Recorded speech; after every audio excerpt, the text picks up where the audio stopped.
미나상 콘방와 도쿄 K짱 데스. 여러분 안녕하세요. 저는 도쿄 K짱입니다.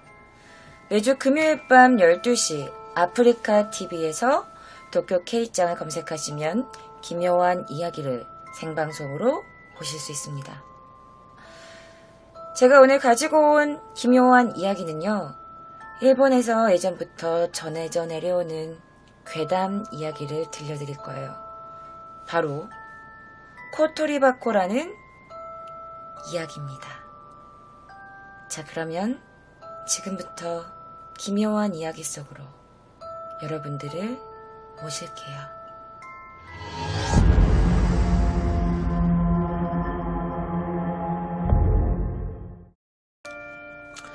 자, 코토리바코.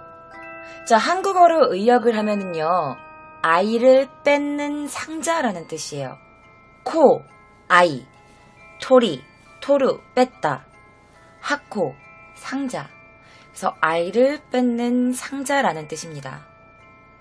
자, 몇몇 네티즌들이 코토리바코 관련 이런 게시물이라든지, 게시물만 봐도 오바이트, 구토, 오한, 설사, 머리가 아프고 춥고, 잠깐 이런 현상들을, 증상들을 일으켰다라고 주장하면서 굉장히 유명해졌던 일본의 한 도시 전설입니다. 자, 코토리바코. 이거는 그냥 어느 드라마에 나오는 한 장면을 갖고 온 거예요. 자, 이 코토리바코라는 상자를 만진 사람은 특히 여자, 그리고 아이들. 자, 이걸 만진 여자와 아이는 저주에 의해서 죽는다는 이야기가 전해져 내려오고 있어요. 그러니까 이거는 주살 도구예요. 저주를 걸어가지고 사람을 죽이는 그런 도구예요. 그리고 그냥 겉보기에는 큐브같이 그냥 복잡한 퍼즐같이 만들어져 있어가지고 뚜껑을 쉽게 열 수가 없어. 그런 상자 모양의 장난감 같이 생긴 거야.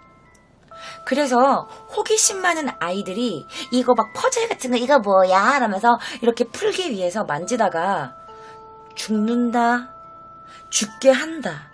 사실 그게 목적이다. 라는 말이 전해져 내려오고 있습니다. 자, 여기에는 뭐가 들었냐? 일단 이 안에는 짐승의 피를 가득 채워요. 그리고 일주일 뒤 피가 완전히 다 마르기 전에 아이를 죽여요. 그리고 그 아이의 검짓 끝과 그리고 그 아이의 탯줄, 그리고 아이의 내장 부위의 피를 조금 뺍니다. 그리고 이 상자 안에 넣는 거죠. 그러면 이 코토리바코라는 이 저주의 물건이 탄생하게 되는 거죠. 자, 이때 죽은 아이가 한 명이야. 이거를 만들 때 아이를 한 명을 죽이면 1보라고 해요. 그리고 2명을 죽여서 만들었으면 2보. 그래서 3보, 4보, 5보, 6보 이렇게 되겠지? 그럼 7명이면 7보라고 불려요. 자, 그런데 이게 현재 그 인터넷 상에서는 그 최초로 이거를 만들어진 제작자가 막 기술을 알려줬대. 그러면서 사람들에게 이렇게 말했대요. 절대 8보를 만들면 안 된다고. 그런데 예외로 기술을 알려준 자신한테는 그러니까 자신이 기술을 알려주잖아. 이걸 누군가가 만든다면, 그걸 나에게 누군가가 처음 준다면 나에게는 8보로 만든 것을 달라고 말을 했대. 자, 8보를 만들기 위해서 필요한 아이는요, 남자아이 7명과 여자아이 1명을 죽여야 돼요. 총 8명을 죽이기 때문에 8보인 거죠.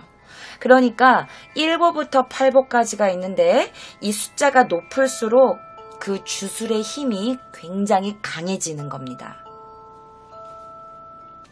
제가 지금부터 여러분들께 보여드릴 이 상자는요, 아마 이 코토리바코의 안에 있는 그런 내부의 모습이 아마 이럴 것이다 라는 사진입니다. 바로 이거예요.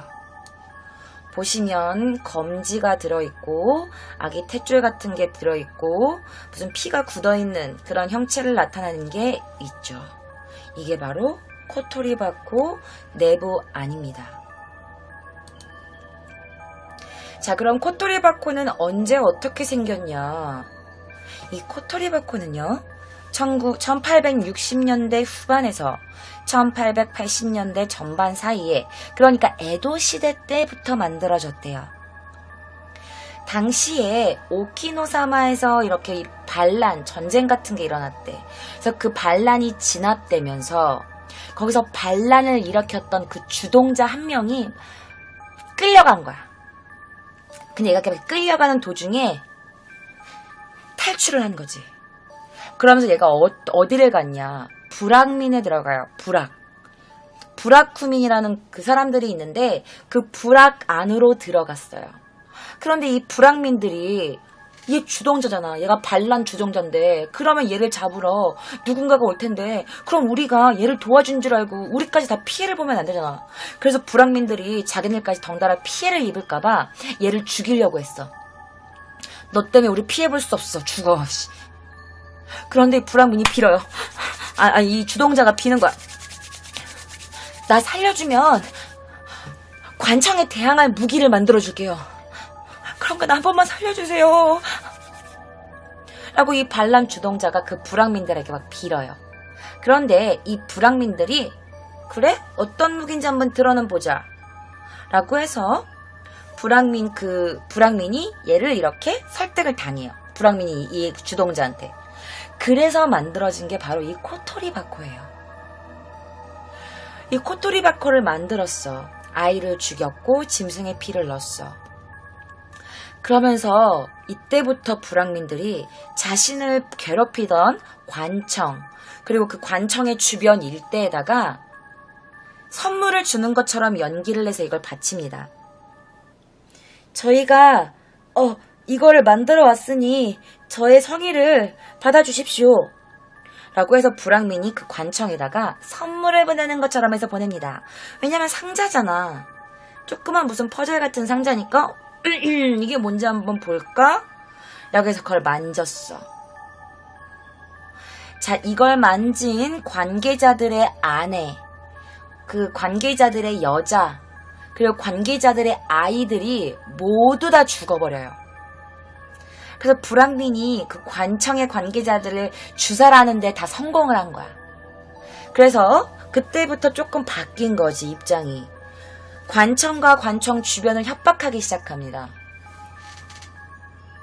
니네 우리가 이렇게 죽였다고 복수할 거냐? 아니면 니네 이 관청 전부 다 말살시켜버릴 거야. 복수하지 않겠다고 약속해. 자, 불악민들은 독립을 하게 됐어. 관청에서 독립을 하게 됩니다. 그리고 그 코토리바코로 인해서 생긴 일에 대한 복수를 하지 않겠다는 다짐을 받아내는 것까지 성공을 하죠. 자, 코토리바코의 효과를 톡톡히 맛본 불악민들은 그 후 13년 동안 자그마치 56명의 아이들을 죽여요. 그리고 56명의 아이들을 희생시켜서 16개의 상자를 더 만들어냅니다. 그리고 그렇게 해서 만들어진 코토리바코는 마을 한 곳에 엄중히 보관시켜놨죠. 그런데 코토리바코가 만들어지고 13년이 되던 해에 마을에 한 사내 아이가 경비가 소홀한 틈을 타서 그 코토리바코가 있는 그 안에 들어간 거야. 그러면서 저게 뭐지? 그러면서 코토리바코를 만진 거야. 만지다 보니까 신기하다. 그래서 이 코토리바코를 가지고 나와서 자기 집으로 갑니다. 그래서 코토리바코를 자기 집으로 갖고 가서 막 이렇게 놓은 거야. 그런데 그 집안에 있던 그 아이의 엄마, 그의 누나 동생, 그 집안의 모든 여자와 뿐만 아니라 그 집안의 모든 아이가 전부 다 죽어버립니다. 자, 이 사건을 접한 불황민들이 처음으로 이 코토리바코에 대한 공포를 느끼기 시작해요. 결국 이 코토리바코를 근처 신사로 가져갑니다. 그러니까 우리나라 말로 하면 절에 가져가는 거야. 그러면서 제발 이 코토리바코의 저주를 풀어주십시오. 이건 저희 힘으로 안 됩니다. 라면서 그 신사로 가져가서 스님께 처리를 부탁했지만 거기선 이렇게 말합니다. 상자의 원념이 너무 강해. 이건 한 100여 년에 걸쳐서 원념을 없애야 합니다. 지금 당장은 이 원념을 우리들은 절대 풀 수 없어요. 그래서 100여 년에 걸쳐 이 원념을 없애는 작업을 하게 됩니다. 그리고 마을 사람들은 이 코토리바코를 각 집에 하나씩 나누어 맡아서 약속한 날에 신사로 가져가서 처리하기로 합니다. 그러니까 이 약속이 지켜졌다면 대대로 이어져가지고 아직도 그 코토리바코를 신사로 가져가서 무슨 그 후생 뭐라 그러는 거야? 그 후원 뭐라 그러지? 그 조상님들의 그 밑에 사람들을 뭐라 그래요? 갑자기 한국말이 기억이 안 나네요. 그 사람들은 도대체 무슨 죄야? 응? 허나 이 약속이 후손이 무슨 죄야?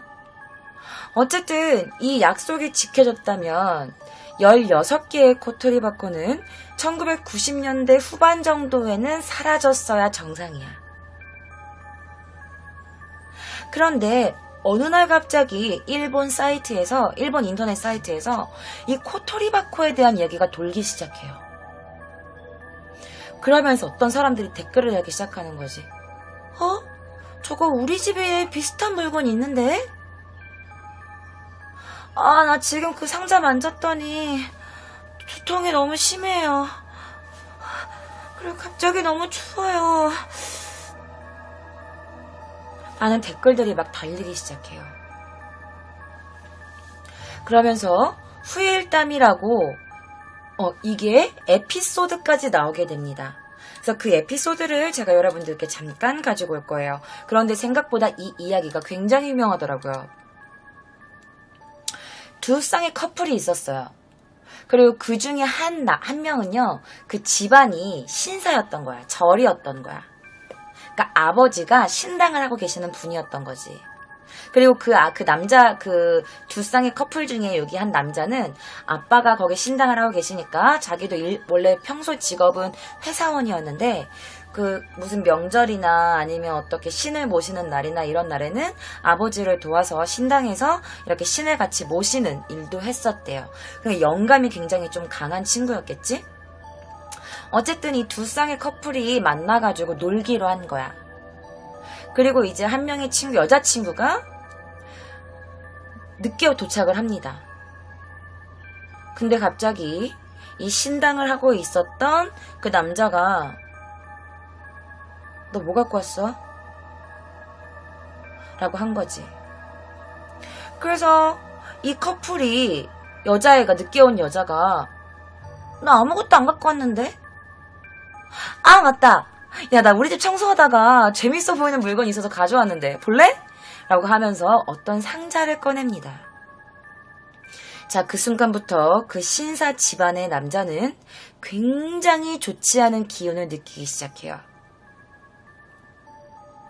그거는 여러분 아까 말했죠. 1보, 2보, 3보, 4보, 5보. 1명 죽이고 2명 죽이고 3명 죽인 거. 그런데 그 여자가 가지고 온 거는 무려 7보급의 코토리바코였어요. 아이 7명이 죽은 아이로 만들어진 코토리바코였던 거야. 8보 이상은 금기시 되어 있었기 때문에 엄청 강한 주술을 가진 7보급의 코토리바코였던 거야. 신사 그 절에서 일하는 그 남자는 굉장히 안 좋은 기분을 느끼기 시작해. 이거 상당히 위험하다. 그래서 아버지께 전화를 합니다. 그리고 아버지께 조언을 하죠. 그런데 이미 그 여자는 그 코토리바코를 만졌기 때문에 이미 여자는 저주에 걸린 상태였어. 그래서 이 신사의 남자는 이 저주에 걸린 여성부터 이 저주를 풀어야 된다고 생각하고 이 칼을 뽑아듭니다. 니네 집에 칼 있지? 칼 갖고 와. 그래서 그 코토리바코를 가지고 온 그 여자의 남자친구가 자기 집에서 칼을 가지고 오죠. 칼을 꺼내와요. 그러더니 칼을 든 그 신사의 남자가 갑자기 자신의 손을 자릅니다. 손가락도 칼로 긋고요. 종아리를 그 친구에게 찔러라고 합니다. 빨리 찔러! 그래서 그 친구는 그 신사 친구가 찌르라고 하니까 뭐라도 해야 될 것 같아서 어쩔 수 없이 자기 친구의 허벅지를 칼로 찔러요. 피가 막 나오기 시작하겠죠. 그런데 피를 이렇게 다 섞더니 갑자기 그 코토리바코를 가지고 온 여성에게 이렇게 말합니다. 입 벌려. 여성은 무서웠지만 일단 그 신사의 남자가 시킨 대로 입을 벌려요. 그리고 그 여성의 입에 손가락을 넣습니다. 마셔. 마시라고. 죽고 싶어? 빨리 마셔! 여자가 피를 먹어요. 피를 삼킵니다. 그리고 주문을 외우기 시작하죠. 하지만 혼자 힘으로 안 됐는지 아버지께 전화해서 아버지 같이 좀 도와달라고 하면서 그 전화통화로 아버지와 그 남자가 주문을 외우기 시작합니다. 그랬더니 갑자기 이 여성이 각혈을 하기 시작했대요. 피를 막 토하기 시작했대. 그래서 이것으로 여성의 몸에 있는 저주의 기운이 어느 정도 빠져나온 거라고 한대요. 그게. 자, 피투성이가 된 손을 코토리바코에 올린 다음에 주문을 또 마치 외웠대요.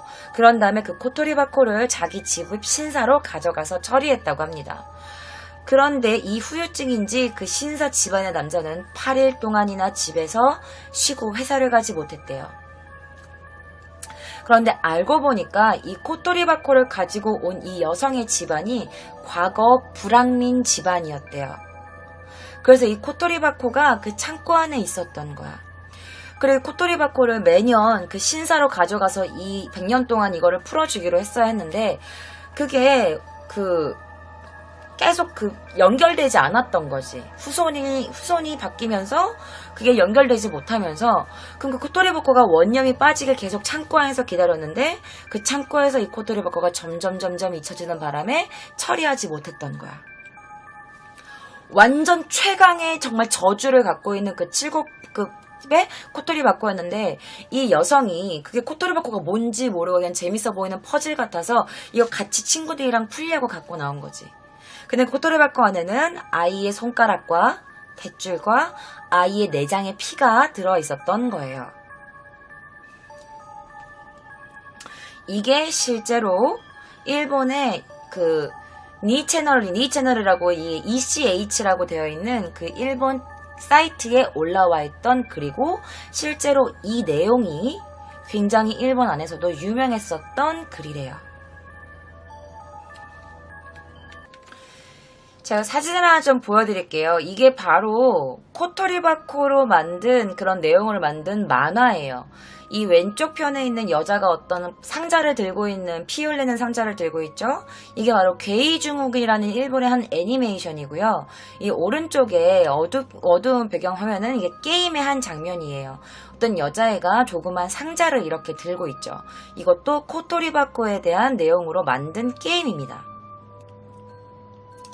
그래서 이 코토리바코가 굉장히 그러니까 되게 도시 전설로 내려오는 괴담이죠. 그래서 이 괴이중욱은 2에 보면은 이 코토리바코 때문에 이 주인공인지 모르겠는데 히무라라는 캐릭터가 굉장히 고생을 하는 게 나와. 굉장히 기분 나쁜 이야기래. 그러니까 뭐 당연히 저주에 관련된 내용이니까 당연히 이렇게 좀 괴기스럽겠지만 내용이 뭐냐면 아이와 여성을 죽이는 아주 그런 저주인데 코토리바코를 만드는데 아이를 갈아서 넣는다는 내용이 들어가 있는 그런 내용이래요. 만화래요.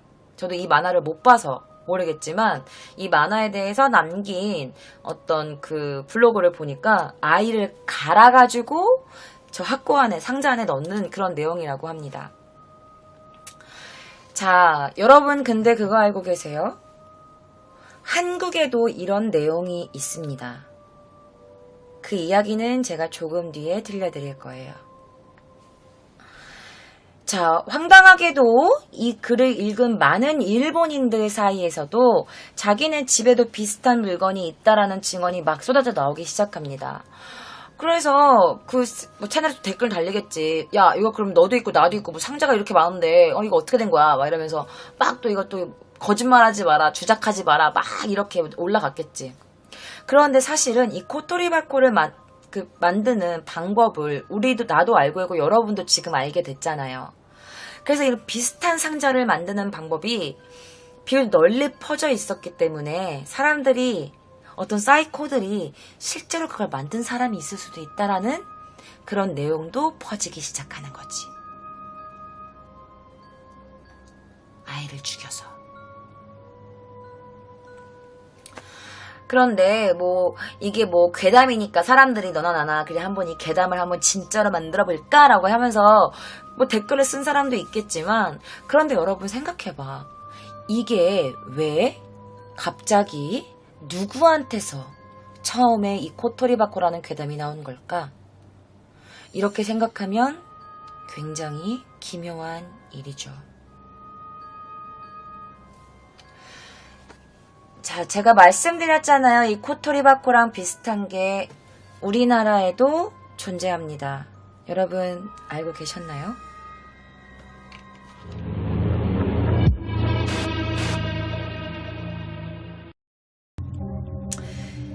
자, 우리나라의 코토리바코.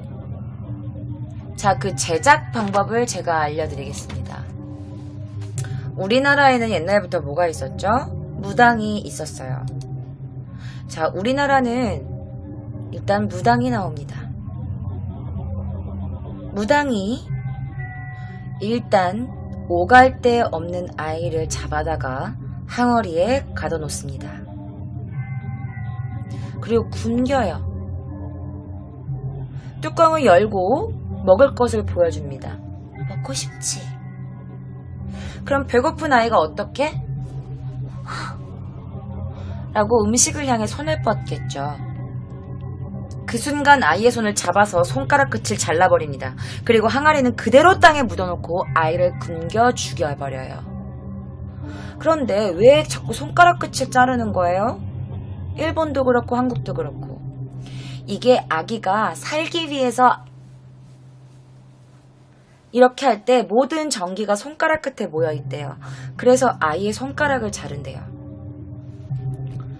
자, 이후 잘라낸 손가락을 몸주로 삼아서 신우를 모신대요. 자, 몸주가 뭐냐면 무당이 구슬하거나 점을 칠 때 무당에게 내려 공수를 하는 게 있대요. 그러면서 그렇게 하면은 기룡 회복을 예언하거나 이런 걸 하는 걸 뜻한다고 해요. 그래서 무당은 몸주신이 영역을 준다고 믿었고 자기 집에다가 해서 신단을 이렇게 만들어 놓는 거야.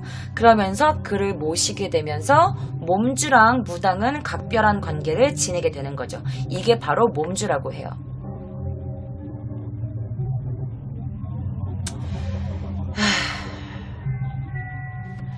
자, 속칭 연매라고 불리우는 끔찍한 물건에 대한 것이 있어요. 이 연매가 뭐냐면요, 여러분, 동양에서 전하는 주술의 일종이에요. 무고라는 것과 함께 동양의 주술 중 가장 사악한 거래요. 실제로 여러분 이익 아시죠? 이익에 성호사설 제5권에 따르면 이런 내용이 있어요. 우리나라에는 연매라는 괴이한 짓이 있는데 이는 나쁜 행동을 하는 자가 처음 만들어낸 것이다. 남의 집 어린애를 도둑해와다가 고의적으로 굶기면서 겨우 죽지 않을 정도로 먹인다. 때로는 맛있는 음식을 조금씩 주어서 먹이는 바, 그 아이는 살이 쏙 빠지고 바짝 말라서 거의 죽게 될 정도에 이른다. 그러니까 아기를 유기해가지고 몰래 가둬놓는 거야. 그러면서 죽지 않을 만큼만 주는 거야, 음식을. 그러면 아기가 어때? 배가 고프잖아. 이러므로 먹을 것만 보면 빨리 끌어당겨서 먹으려고 한다. 그런데 어때?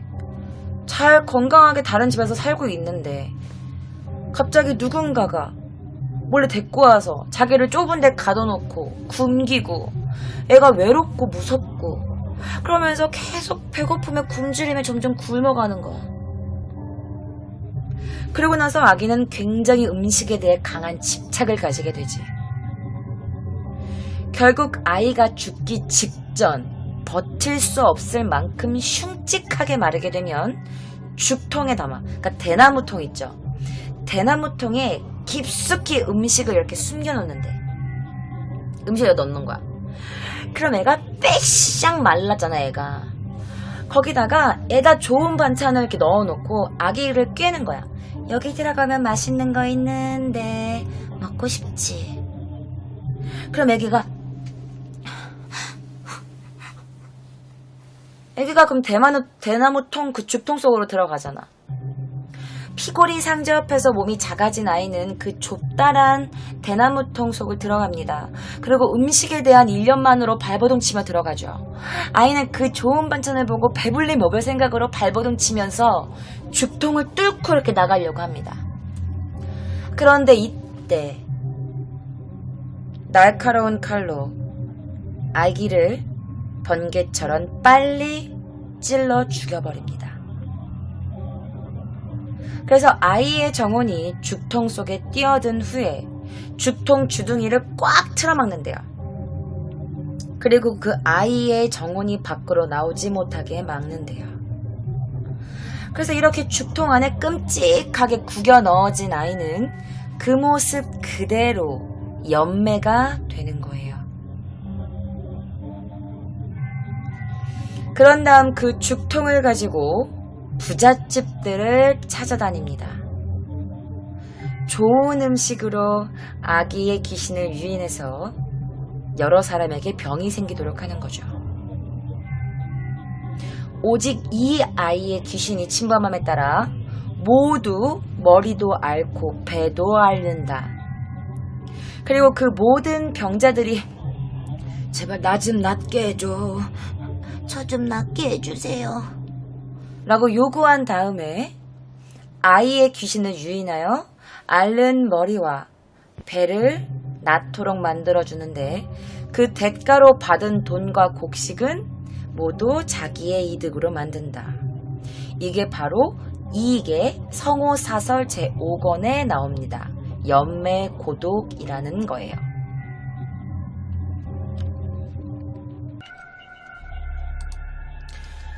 자, 여러분, 그러면 애기 귀신인 거예요? 그러면 귀신이 애기예요?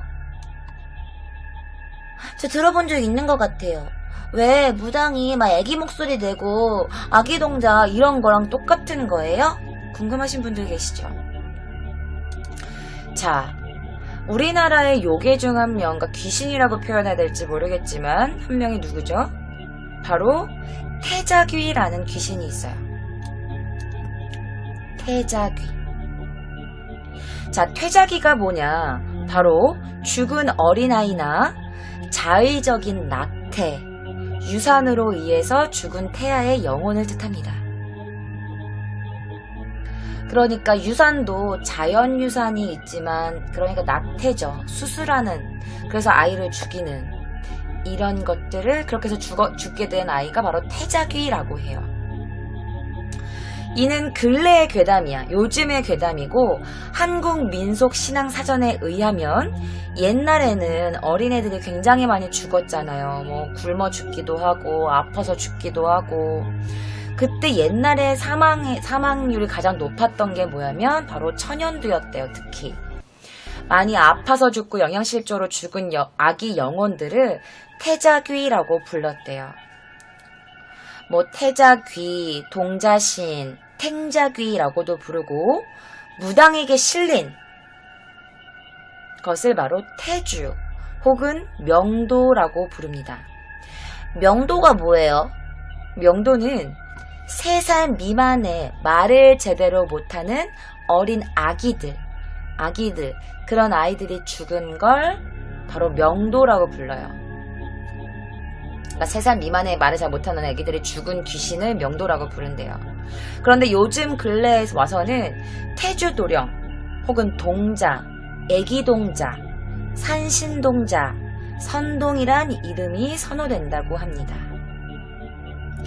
그런데 이 모든 연매들이 이 귀신을 접하면 말을 하지 않는데, 여러분 이런 거 드라마에서 본 적 없어요?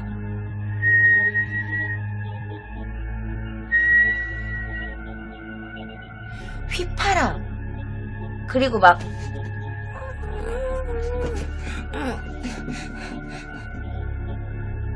이러면서 손짓이나 말짓, 아니야, 나 이런 거.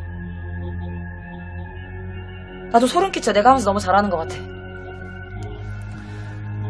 그래서 이게 세탄이는 세탄이가 뭐냐면 태자기를 북한에서 부르는 말이래요. 그럼 남녀 상관없는 것으로 보이고, 다만 경상도 지방에서는 남녀를 나누어서 호칭한다고 합니다.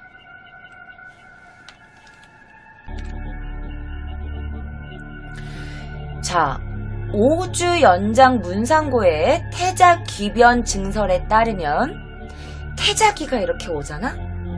그러면 말채찍을 이렇게 치는 소리나 휘파람 소리가 나는데 무당들이 이걸 알아듣는데요. 그러니까 우리같이 일반 사람들은 휘파람 불면 너 휘파람 불지 마, 뱀 나와 이러는데, 무당분들은 이걸 들으면 오셨구나 라고 알아들으신대요. 자, 북쪽의 세탄이도 그렇지만, 그러니까 태자귀도 그렇지만, 태주 무당들, 그러니까 어린 동자신이 내린 이런 태자귀가 내리신 그런 무당분들은 공중에서 울리는 휘파람 같은 소리로 홀령이랑 대화를 한대. 그런데 이런 걸 학계에서는 복화술이라고 정의한다고 합니다. 나도 그런 거 본 적이 있는 것 같아. 텔레비에서 왜 다큐멘터리 이런 거 할 때 이렇게 막 말로 하는 사람도 있는데, 처음엔 막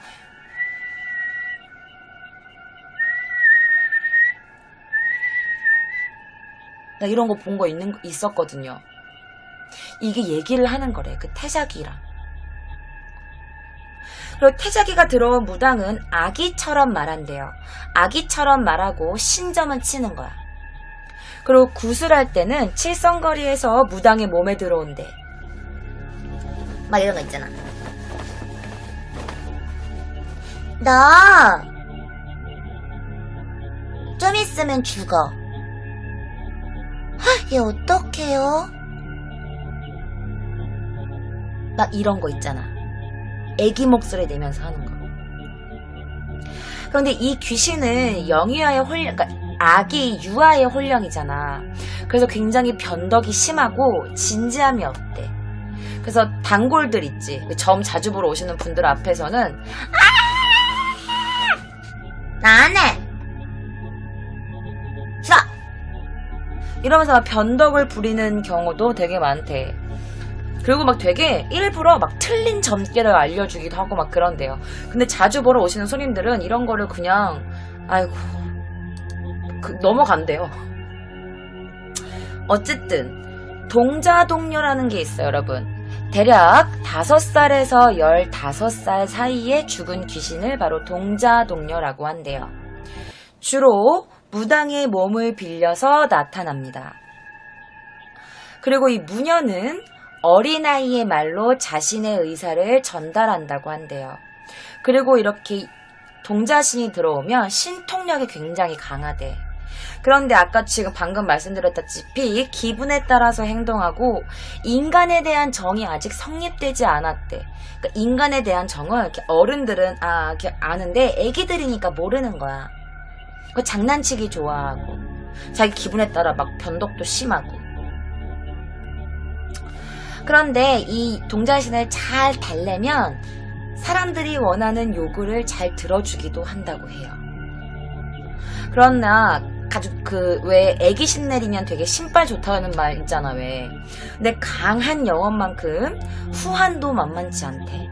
그래서 아기가 좋아하는 음식이나 사탕이나 예쁜 화려한 옷들 있지, 꽃가옷, 이런 것들을 곡물로 바치면서 정성스럽게 받들어야 된다고 합니다.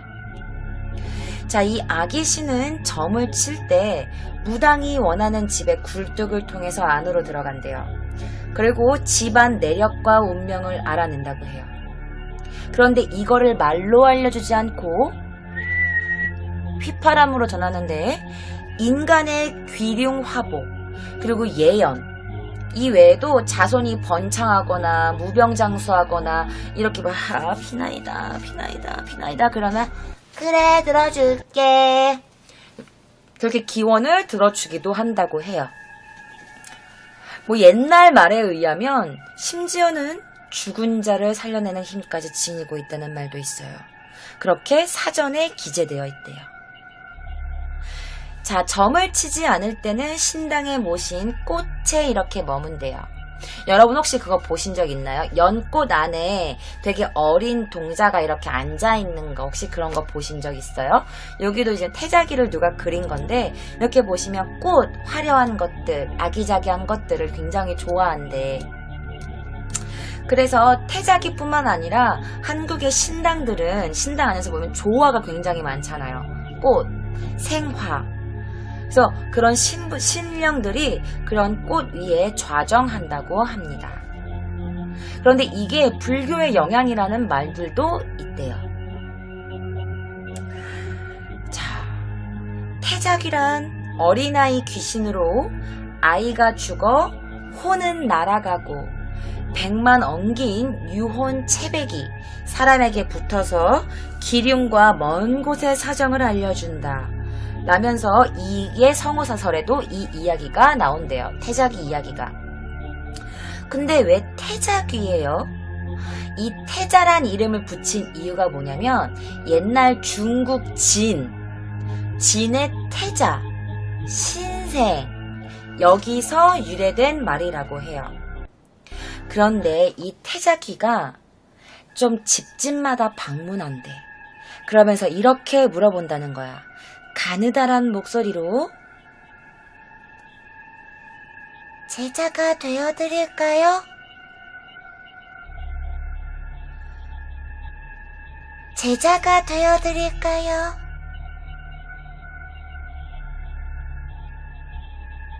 그럼 집안에서 있던 한 여성 부인이 그렇게 하거라 라고 응답을 하면 귀신이 그 여자한테 붙게 돼요. 그럼 뭐가 되냐? 그 부인이 바로 무당이 되는 거죠. 그런데 귀신이 몇 번을 방문해서 제자가 되어드릴까요? 라고 계속 묻잖아. 대답을 안 하면 계속 갈 거 아니야. 몇 번이나. 제자가 되어드릴까요? 제자가 되어드릴까요? 제자가 되어드릴까요? 그런데 끝까지 그 집에서 부인이 응답하지 않거나 허락하지 않으면 귀신이 붙는 일은 없다고 해요. 자, 예전 그 이익의 친척 부인 한 사람이 이 귀신의 무릎에 장난삼아 대답을 한 거야. 장난삼아서 그렇게 하렴 이라고 말을 했다가 그 귀신이 붙어버린 거야. 태자기가. 그래서 같은 방법을 써도 얘를 떼어내려고. 왜냐면 자기는 무당이 되기 싫은데 장난으로 말했다가 진짜 붙을 줄 몰랐던 거지. 그래서 온갖 방법을 써서 이 태자기를 쫓아내려고 했는데 태자기가 떨어지지 않은 거야. 그래서 어떻게 됐냐고요? 병에 걸려서 죽어버려요.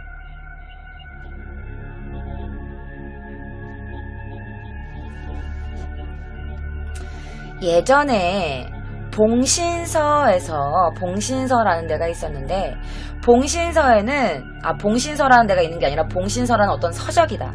봉신서에서는 한 무제 때 장릉 여자가 아이를 낳다가 죽어버린 거야. 그래서 그 신이 동서들에게 나타났대. 그러면서 그 신을 그 집에다가 모셨다라는 내용이 있는데 그 어디선가 목소리만 들리고 실제 신의 모습은 보이지 않았다고 해요. 그런 게 봉신서라는데 적혀 있었대. 또 중국에는 이런 기록이 있어요. 근데 우리나라처럼 그렇게 많은 건 아닌데 중국의 한 의서에 의하면 기귀라는 아기 귀신이 있대요. 기귀. 그런데 이 아이 귀신이 나타나서 뭘 하냐면 어미 젖을 빤대. 엄마의 젖을 이렇게 와가지고 귀여워서 엄마 젖을 빠는 거야. 그런데 만약에 그 귀신이 보일 리가 없잖아. 그래서 엄마가 다시 임신을 한 거야.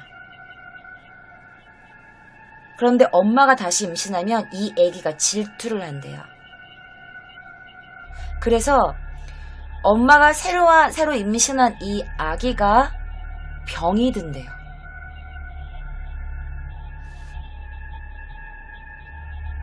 아마도 우리나라의 이 퇴자기는 명이 남아있던 아기가 죽은 뒤에 귀신이 되어서 나타난 현상인 것으로 볼 수 있죠. 그렇게 생각하시면 될 것 같아요.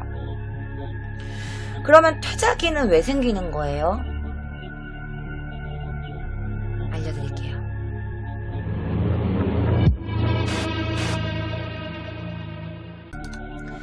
자, 속설에 따르면 태자귀도 되게 악랄한 방법으로 태자귀를 억지로 만드는 방법도 있었대.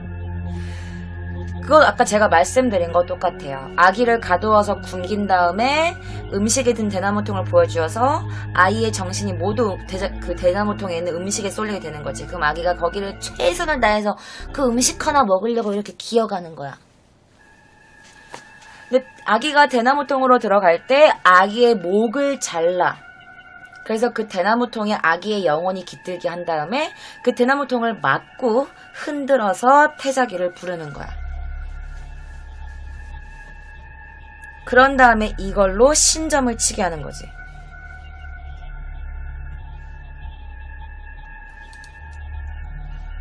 그런데 또 다른 말로도 있어요. 이거랑 좀 비슷한 얘기인데 조금 더 잔인해요. 뭐냐면 일단 또 아이를 데려와요. 좁고 어두운 곳에 가둬서 며칠을 굶겨. 거기 아이는 배고픔에 막 울다가 거의 실신 지경에 이르겠지. 못 먹으니까. 근데 그 아이 앞에 먹을 것을 갖다 놓는 거야. 그럼 애기가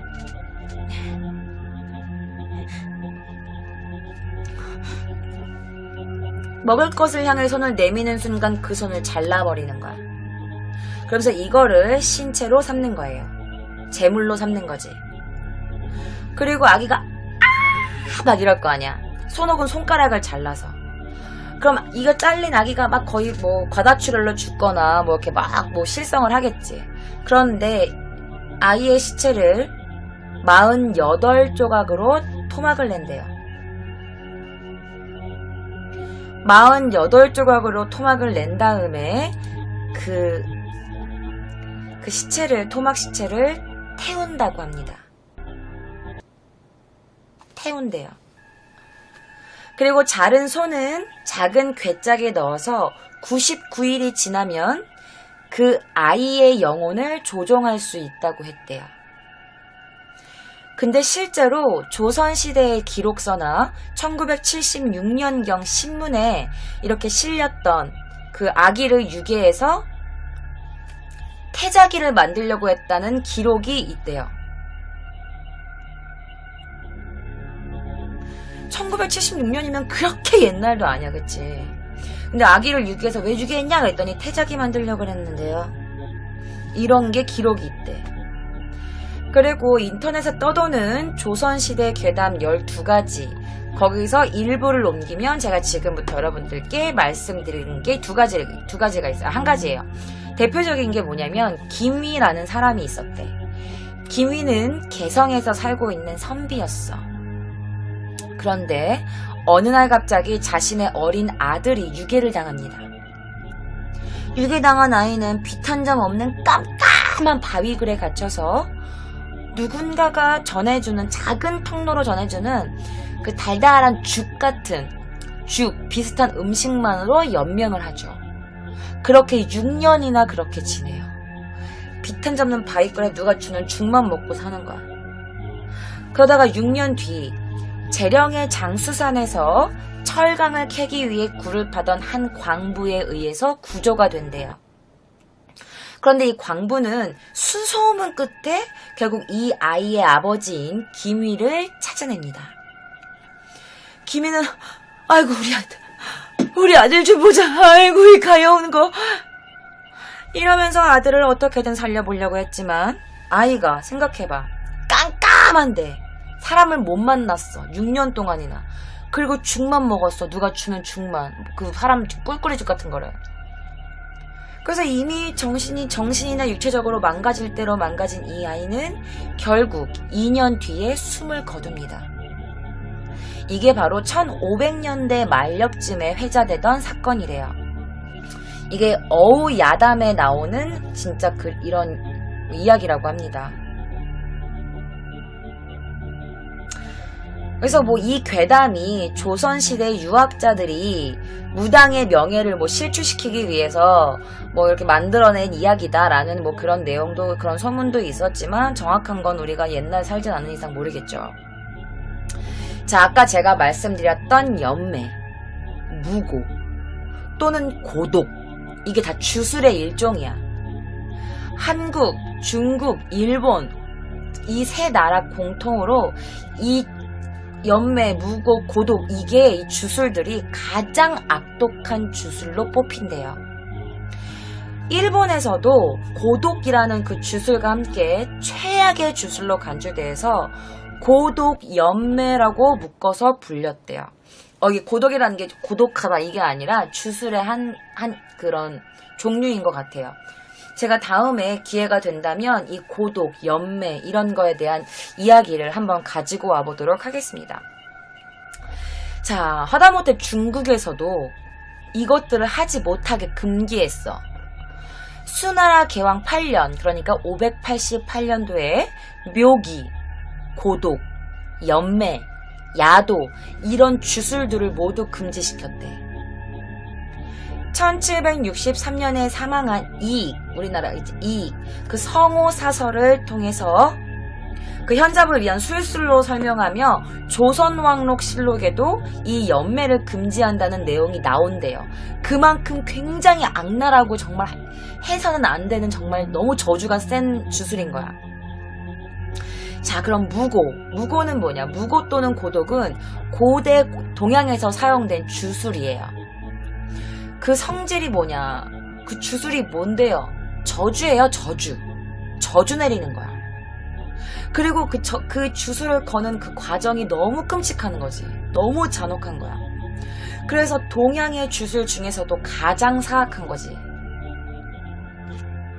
아니, 애기를 죽이는데 아기를 죽이고 사람을 죽이고 막 이런 것들을 누군가의 희생을 함으로써 저주를 거는 거야. 그러니까 그게 얼마나 끔찍한 주술이니.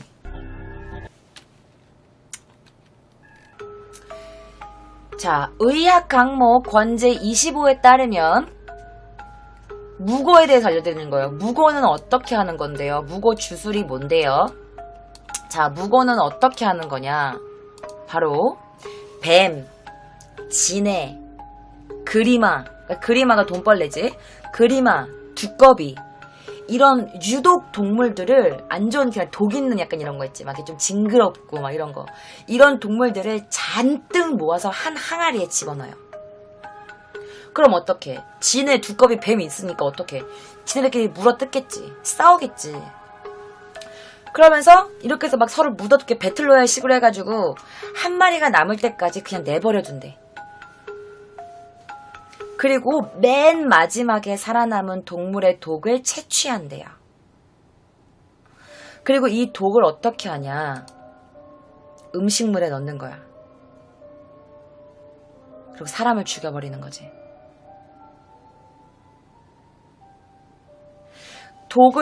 독이 든 음식물을 먹었을 때 증상이 굉장히 다양하대요. 그런데 결론적으로 일정 시간이 지나면 다 죽는 거야. 근데 이런 주술이 고대 중국에서 널리 사용됐대. 옛날부터 얼마나 많이 이 주술이 사용됐는데요. 그건 잘 모르겠지만 그 갑골문에서 고독의 흔적을 읽은 학자도 있대요. 어떤 책에서 그 고독이라는 주술을 그런 흔적을, 이런 주술이 정말 행해졌다, 고독이라는 주술이 정말 행해졌다, 이런 게 있었다라고 쓰여있는 어떤 서책을 읽은 학자도 있다고 합니다. 자, 확실히 확인할 수 있는 그 기록이 뭐냐면 수서라는 책과 지리지라는 책이래요. 여기에 써있는 글을 보면 이렇게 써있는 게 있대. 5월 5일에 100종의 벌레를 모아 큰 것은 뱀, 작은 것은 이와 함께 그릇 안에 함께 두고 서로 싸우게 만들어 최후에 남은 것을 이용한다 라고 적혀 있대요. 이거 뭔데요? 옛날 분들은 아마 아실 수 있을 것 같은데, 우리 옛날에 머리에 뭐 이 있다 막 이런 거 있잖아. 이게 이야. 그래서 뱀은 크니까 뱀, 이는 작아. 이거 지금 확대한 거야. 이는 정말 눈에 보이지만 작아. 그래서 이를 이렇게 한꺼번에 막 넣는 거야. 100종을. 그래서 맨 마지막에 남는 걸로 그 주술을 거는 거지. 자, 뱀을 이용한 주술은 사고라고 불린대요. 그리고 이를 사용하면은 술고라는 주술이 된대요. 그런데 이 주술 다 사람을 죽이는 주술로 쓰였대요. 저주를 거는 거니까. 자, 대대로 중국의 법령에서 이 무고라는 주술을 만들어서 사람을 죽이거나 교사했거나 저주를 걸었을 경우에는 사형을 처했대요. 오죽하면 중국에서 얼마나 이게 악독한 주술이면 중국에서조차 이 주술을 사용한 자는 무조건 사형에 처했대요. 자, 일본에서도 연매와 함께 최악의 주술로 간주한대요. 고독연매라는 거. 그러면서 일본 사람들도 이 주술을 굉장히 두려워했고, 이 주술을 쓰는 사람을 범죄자로 취급했고 엄격히 금지했대. 일본에서도. 769년 후와 내친 왕이 이 고독 주술에 대해 피해자가 됐었대. 그래서 이 주술을 건 이 가해자들을 유배시켰대. 그리고 772년에 이노에 내친 왕이 이 고독이라는 주술을 한 거야. 그래서 그 폐서인이 됐다고 속일본기에 기록이 되어 있다고 합니다. 뭐 헤이안 시대에 의해도 종종 이렇게 주술을 건 사람이 있었겠지. 근데 뭐 거는 사람이 있지. 근데 그래도 금지시켜도 누군가는 계속 하지 않겠어? 그런데 우리나라 그 이익의 성호사설에서는 연매는 고독과 같은 죄로 동등한 처벌을 가하며 사면령의 대상이 되지도 않는다. 근자에는 이런 일이 있다는 소식이 없으니 법이 준엄하기 때문이니라. 고독이란 술법 또는 연매와 마찬가지이다. 우리나라 서쪽 지방 백성들 중 이를 업으로 삼는 자들이 있었으나 근자에는 모두 없어졌다 라고 적혀 있대요. 뭐 좀 어려운 말이지만 어쨌든 이 주술을 한국에서도 그 말 정도로 굉장히 저주가 강한 주술이래요. 자, 한국에서도 제법 알려진 일본의 그런 게 있어. 견신 아시나요? 견신. 이게 식신이에요. 중국은 고양이로 만든 묘기가 굉장히 유명한데 이쪽도 고독에 대해서 그런 고독이라는 주술에 대해서 되게 자세히 알려겠대. 근데 이게 이 고독이라는 주술이 굉장히 많아. 개를 죽여서 만든 견신도 있고 고양이를 죽여서 만든 묘기도 있고 되게 많이 있어요. 제가 나중에 더 자세하게 조사해서 갖고 올게요. 그래서 이런 것 중에 하나가 바로 제가 오늘 가져왔던 코토리바코예요. 이것도 비슷한 주살법이에요. 주살이 저주를 걸어서 누구를 죽이는 주술을 주살법이라고 하는 거예요. 주살. 어쨌든 결국 귀신의 분리에 있어서 병으로 죽은 태자기, 애기 귀신. 이것과 태자기와 주술로 만들어진 연매는 좀 다른 종류야. 어쨌든 그 주술사에 의해서 술수로 막 이렇게 누군가 희생으로 일부러 누굴 죽여서 이런 거를 만드는 그 주술은 저주를 걸어서 누구를 해가 되게 하는 거지만, 이 태자기는 신으로 모셔지잖아. 우리 뭐 애기동자 이렇게 신으로 모셔지는 위치에 있다고 합니다. 한간에는 이런 속설도 있었어. 영험한 동자신을 얻어서 돈, 명성, 지위 이런 거를 잡아보려는 한 무녀가 다른 사람의 아기를 납치해서 감금시켜 놓은 거야. 그리고 또 밥을 안 준 거야. 그 대나무통에 넣고 먹을 쳐서 죽였지. 그래서 신점을 이용한 거야.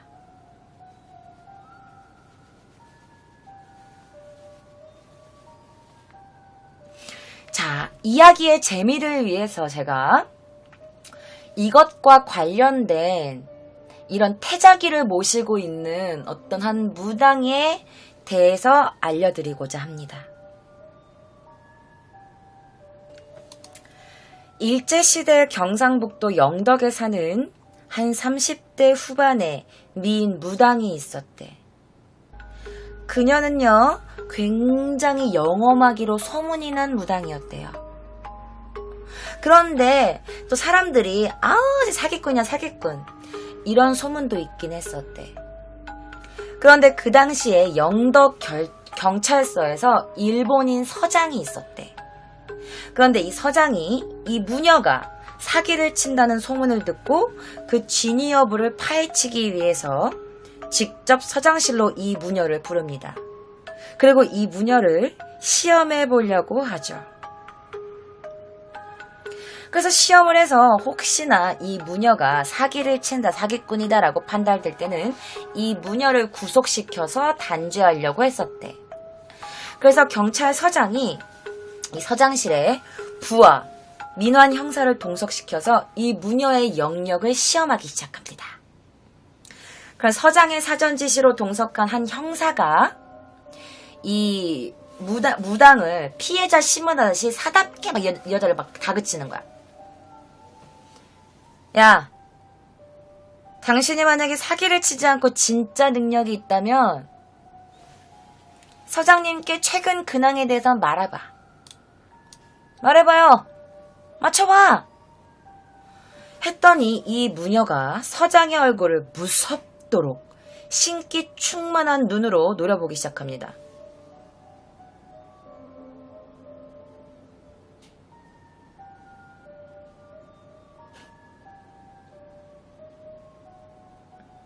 그러더니 이내 피식하고 웃으면서 아무 말도 하지 않아요.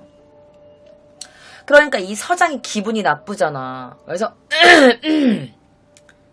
이러면서 큰 기침으로 자기의 부하를 재촉하는 거야. 그러니까 이 형사가 뭐야, 말 못하는 거 보니까 당신 그동안 사기친 거구만. 사기쳤구만. 그러니까 이 무녀가 굽히지 않고 당당히 말합니다. 제가 다 말씀드려도 서장님께서 괜찮으시겠어요? 그러니까 서장이 화를 내면서 데리고 가는 거야. 말해봐! 만약에 허튼 소리 하면 당신 각오해야 될 거야. 그러니까 무당이 이렇게 말합니다. 말을 하라시면 합지요. 우리 영험한 동자신님이 무슨 말이든 못하리까. 라면서 무녀는 엄청 기분 나쁘게 웃으면서 서장을 힐끗 노려봅니다.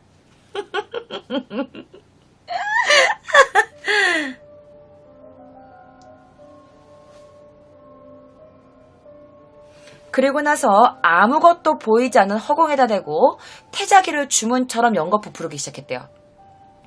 아가, 이제 어서 이리 와. 아가.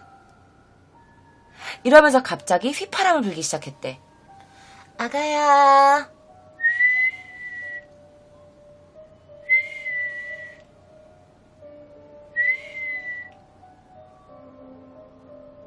그런데 갑자기 어디서 휘파람 소리가 희미하게 들려오더니 이내 가깝게 들렸대요. 그러면서 무녀가 갑자기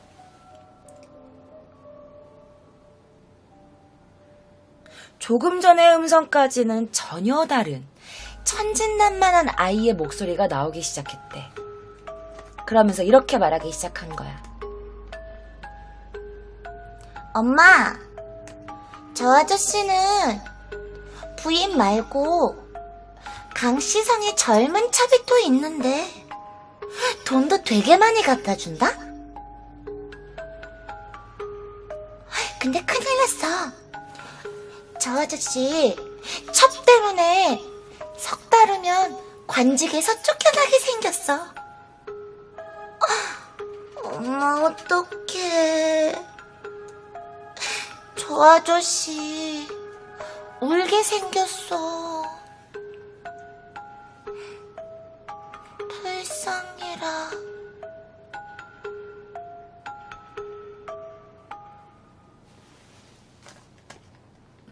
무아지경에서 무녀의 입을 통해서 나온 그 동자의 목소리가 경찰서장을 움찔하게 하는 거지. 그러면서 얼굴이 불그럭불그럭 하더니 땀을 막 흘리기 시작합니다. 그 서장이 굉장히 놀란 얼굴로 무슨 미친 소리야? 있지도 않은 거짓말 하는구만. 저 여자 사기꾼이야, 사기꾼. 박 형사, 당장 경찰서 내쫓아. 어휴, 재수가 없으니까 진짜 별소리 다 듣겠네 그냥.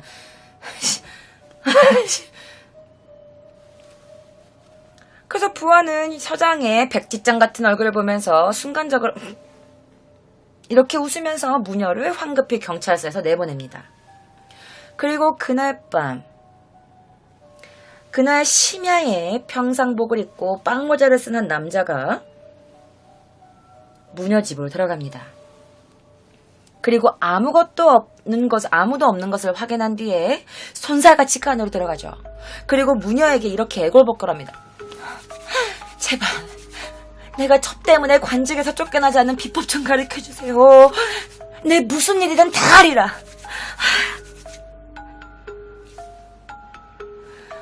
이런 이야기가 전해져 내려왔다고 해요. 확실히 우리 눈에는 귀신이 보이지 않아. 뭐 느껴지지도 않을 수 있지. 하지만 우리가 눈에 보이지 않는다고 해서 귀신이 없는 걸까? 여러분 가끔 그런 거 있죠. 분명 뭐가 확 지나갔는데 다시 보면 없고. 그런데 제가 누구한테 이런 말을 들었는데요. 세상에 헛거는 없대요.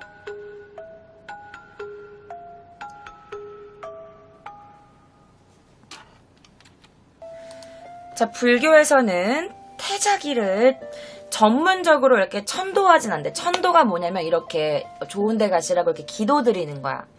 천도하지는 않는데 천도의 대상으로는 보고 있대요.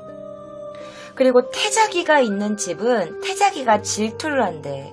그래서 그 집안에서 태어난 다른 자식들이 좀 잘 되지 않는다. 병에 걸린다. 아프다. 잘 일이 풀리지 않는다. 이런 이야기도 있다고 합니다. 때문에 불교에서는 지장보살이라는 게 있는데 지장보살의 원력으로 한을 풀어준대요. 그리고 성불시켜가지고 천도를 한다. 이 천도가 필요하다라고 보고는 있다고 해요. 일본에서는 지장신앙과 결합해서 태자기를 천도하는 게 되게 보편적으로 행해지고 있어. 여러분 이런 거 보셨을 거예요. 저희 동네, 저희 집에서 한 5분만 걸어 나가면 이거 있어요. 이런 비슷한 거. 이렇게 조그만 데다가 동자신 같은 이런 동상을 이렇게 모셔놓는 신사가 있거든요. 조그만 재단이라고 해야 되나? 이런 게 있어. 저희 집 걸어서 한 5분도 안 걸려. 한 3분이면. 제가 야외 방송할 때 한번 보여드린 적이 있었거든요. 여기 기도빨 잘 받는다고 그러면서 제가 한번 보여드린 적이 있을 거예요. 그래서 일본은 이런 태자기, 동자신, 아기의 귀신을 천도를 해요. 보편적으로. 그리고 우리나라 절에서도 물론 태자기 천도를 하는 곳도 있다고 합니다. 태안지장이 뭐예요? 태안지장 보살이 있어요. 제가 그래서 여러분들 모르실까봐 사진을 조금 가지고 와봤습니다. 이게 바로 태안지장 보살이에요.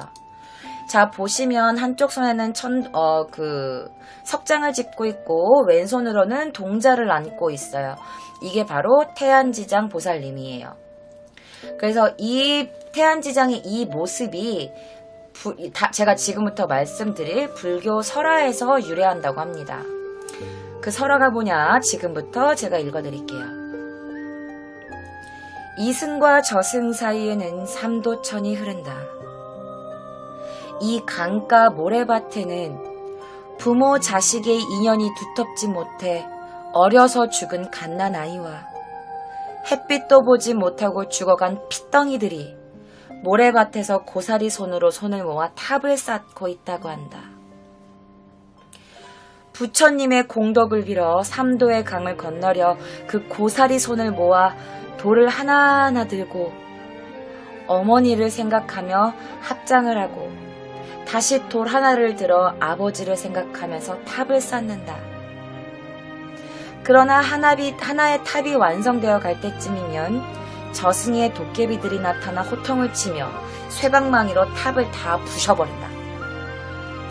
애써 쌓아올린 탑이 무너져 내리면 어린 영혼들은 그만 모래밭에 쓰러져 서럽게 울다 지쳐서 잠이 들어버린다.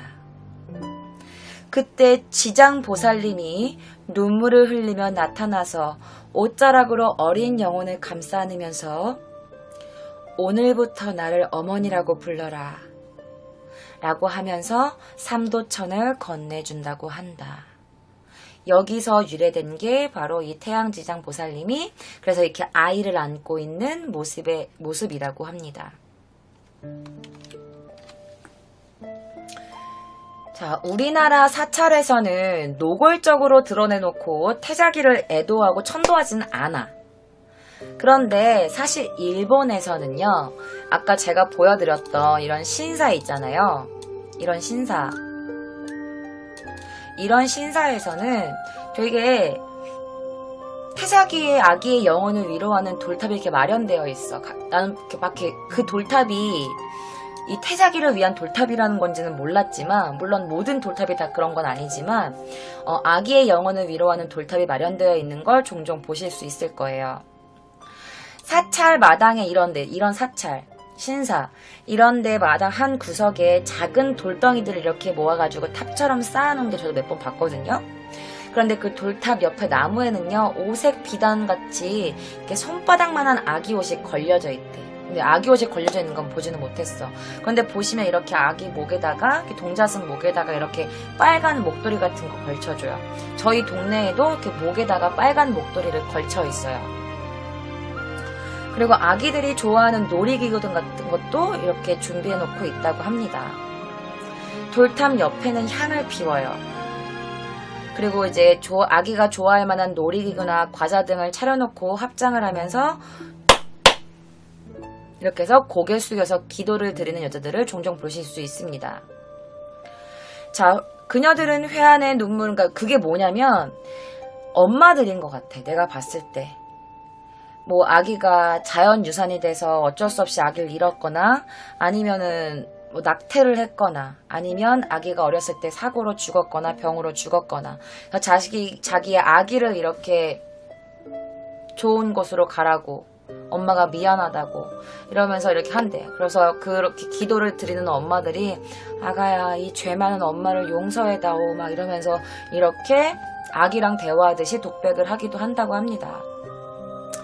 자, 아기의 영혼은 반드시 엄마가 그 영혼 천도를 해줘야 된다 이런 말이 있더라고요. 꼭 천도를 해줘야 된다, 엄마가. 왜냐면 그렇게 안 하면 아기가 만약에 낙태를 엄마가 했을 때 일부러 수술로 아기를 이렇게 낙태를 했을 때 애가 빛도 못 보고 다 갈갈이 찢겨져서 죽었잖아. 그런데 그러면서 엄마를 이해해요 뭐 그런 애기 영혼도 있겠지만 아기가 엄마가 얼마나 믿겠어. 나를 왜 죽여요. 그런데 이 아기의 원한이 저주로 바뀔 수가 있대. 그럼 이 저주가 엄마가 만약에 다른 아이를 임신했을 때 다른 자식들한테까지 안 좋은 일이 생길 수도 있기 때문에 이 태자기, 아기 귀신은 꼭 천도를 해줘야 된다고 합니다. 네, 만약에 지금 제 이야기를 듣고 계시는 분들 가운데나 아니면 나중에 뭐 유튜브 영상으로 보실 분들 중에서 과거 자신과 아기의 영혼이 어떤 무슨 사연이 조금 있으신 분들이시라면 지금이라도 가까운 뭐 절이나 이런 데 가서 부처님께 향을 피우거나 아니면 이렇게 아기의 영혼을 이렇게 조금 위로하는 약간 그런 거를 하시는 게 좋다고 해요. 왜냐면 이게 아기가 아무리 그래도 자기 엄마니까 엄마 목소리를 알아듣는데, 그래서 아가야 이러면 아기 영혼을 부르면 갑자기 이러지? 아기가 엄마의 소리를 듣고 이렇게 막 날라온대요. 너무 신기하지? 저는 임신을 해본 적이 없어서 잘 모르겠는데, 제 동생이랑 제가 나이 차이가 굉장히 많이 나는데, 제 동생 태어났을 때 그 생명의 고귀함을 전 알 수 있었거든요.